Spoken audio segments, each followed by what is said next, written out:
Ao olharmos essa lagoa, não imaginamos que nela podemos encontrar um fascinante universo de minúsculos organismos que passam despercebidos aos nossos olhos. Para desvendar esse universo, vamos usar o recurso de um microscópio e detalhar os seres formados por uma única célula. Os unicelulares eucariontes. Nestes organismos, a célula possui basicamente membrana plasmática, citoplasma e núcleo. Eles habitam o nosso planeta há pelo menos 1 bilhão e 500 milhões de anos. Ao longo do tempo, diversificaram-se, passando a ocupar todo tipo de ambiente úmido. A célula desses seres tem que desempenhar, a um só tempo, os papéis que as milhares de células especializadas de um ser multicelular desempenham em conjunto. Vamos explorar alguns aspectos da biologia desses organismos. A ameba desloca-se lentamente sobre o fundo da lagoa, emitindo prolongamentos que estão constantemente deformando sua célula.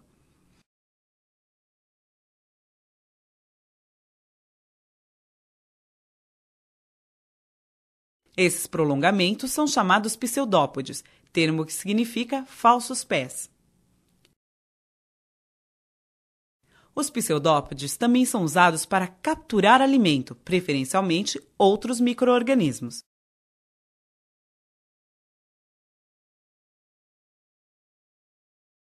Recém-capturados são digeridos em vacúolos digestivos dentro da célula. Algumas espécies de amebas produzem uma teca ou carapaça protetora. Esta teca-ameba aglutinou grãos de areia com muco, depositando-os ao redor de seu corpo. Neste outro caso, a teca foi totalmente secretada pela célula.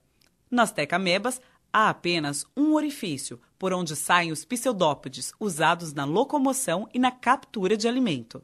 Os heliozoários são ameboides de corpo esférico, com pseudópodes eretos e finos, irradiando-se da superfície da célula. Vivem geralmente associados a raízes de plantas aquáticas, alimentando-se de outros micro-organismos ou até mesmo de pequenos animais que tocam nos pseudópodes. As euglenas são flagelados muito comuns, que possuem cloroplastos, organelas ricas em clorofila, pigmento verde fundamental para a realização da fotossíntese. Nesse processo, sintetizam seu próprio alimento a partir de gás carbônico e água, havendo liberação de oxigênio. As euglenas deslocam-se no meio utilizando o flagelo e procuram locais onde a intensidade de luz seja adequada para a realização da fotossíntese. O estigma, esta estrutura avermelhada, participa do processo de orientação em relação à luz. A peranema é um parente da euglena, porém não possui cloroplastos. Ela se desloca no meio com auxílio de 2 flagelos, um deles bem evidente, e se alimenta principalmente de outros micro-organismos, inclusive de euglenas.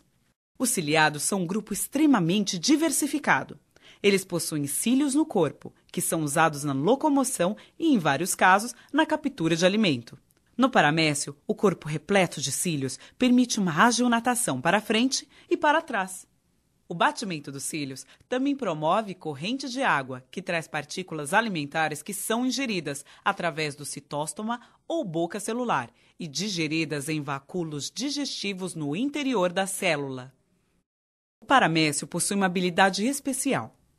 Ao perceber no meio certas substâncias indicativas de situação de perigo, libera filamentos chamados tricocistos.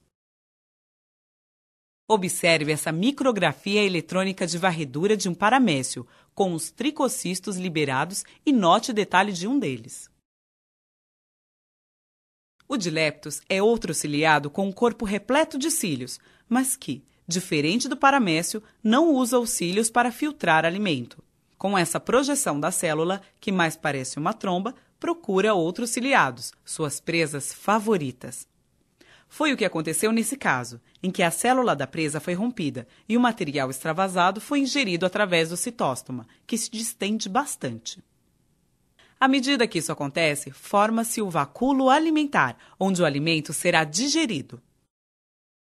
Este outro ciliado alimenta-se apenas de algas filamentosas, que ingere através do citóstoma.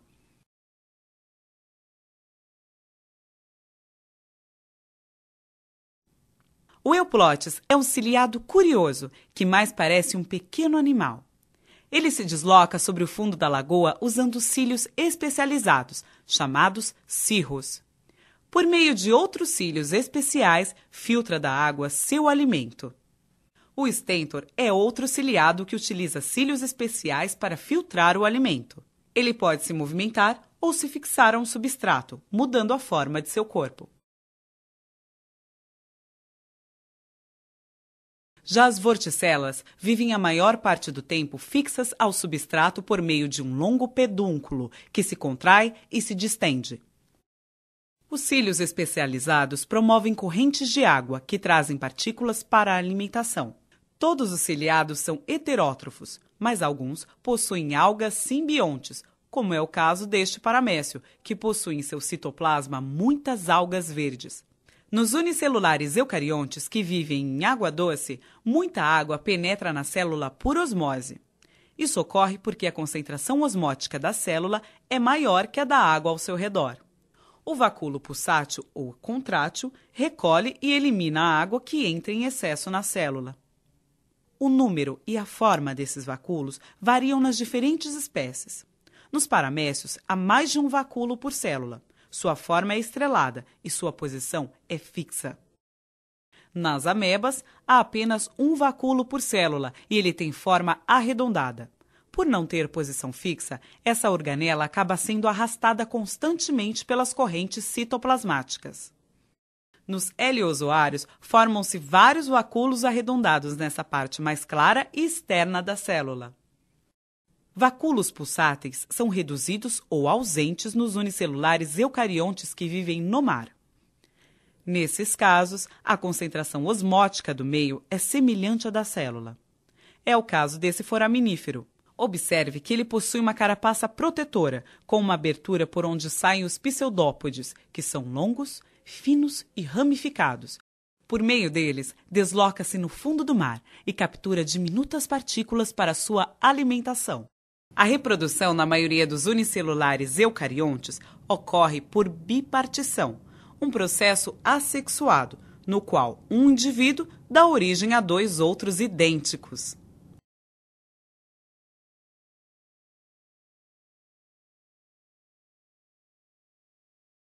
Mas nos ciliados, além da reprodução assexuada, há a reprodução sexuada, na qual dois indivíduos se unem, trocam material genético por meio de uma ponte citoplasmática e se separam. Ao observar estas cenas, pode-se ter uma pequena ideia de como são e como vivem esses unicelulares eucariontes de vida livre. A cada dia, novas espécies são descobertas e novas questões são levantadas acerca destes incríveis micro-organismos que compartilham o meio ambiente com os seres macroscópicos e são parte importante da manutenção do equilíbrio ecológico.